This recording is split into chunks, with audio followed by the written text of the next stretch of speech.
was maybe 9, I'd be sitting in my room, doing art, and suddenly I'd have this overpowering sense of, I guess there's not any other way to describe it but say bliss, happiness. I had to get up, leave the house, and go either jog around the block or walk really fast for an hour to settle it down.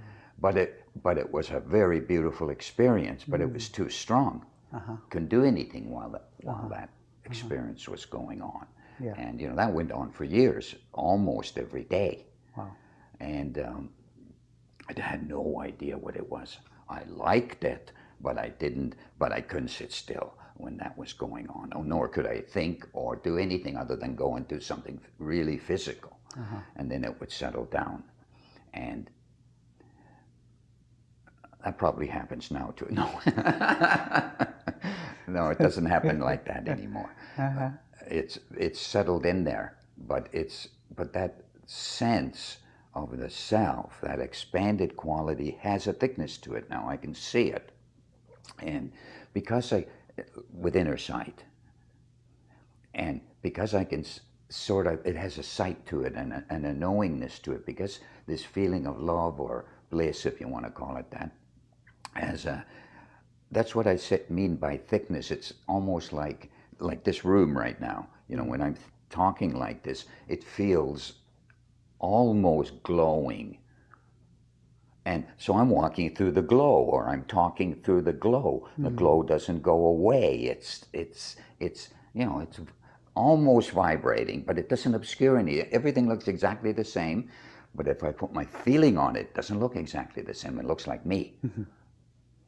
It's reflecting the quality of the self back to me in a way that I can recognize at the moment, particularly when I'm talking about it. Right. Right. So why well, do when you what? Well, I was going to say, this is what talking does. Yes. Or it can do if you're open and innocent about it. Yeah. Well, is it talking or is it putting your attention on it? Both. But if I didn't talk and I put my attention on it, it wouldn't be the same. It wouldn't. No. That's why I act so much. Now it makes sense. Well,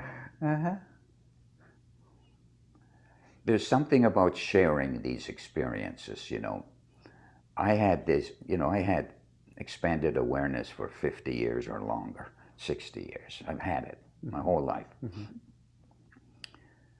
But I nurtured it inside. Yeah.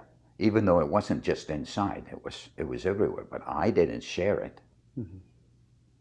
But there's a state of consciousness, we'll talk about at other talks a little more about that, that forced me to start sharing it, because those states of consciousness required the sharing process.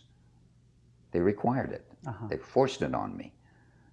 I wouldn't be talking about it if there wasn't something pushing me like crazy to share it.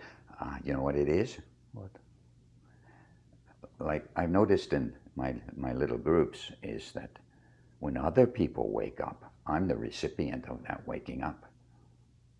More than they are, because let's assume for a moment my consciousness was already expanded. Theirs is just waking up to that expansion. So when they wake up to that expansion, it's like a little light goes on in me and I see a bigger light myself.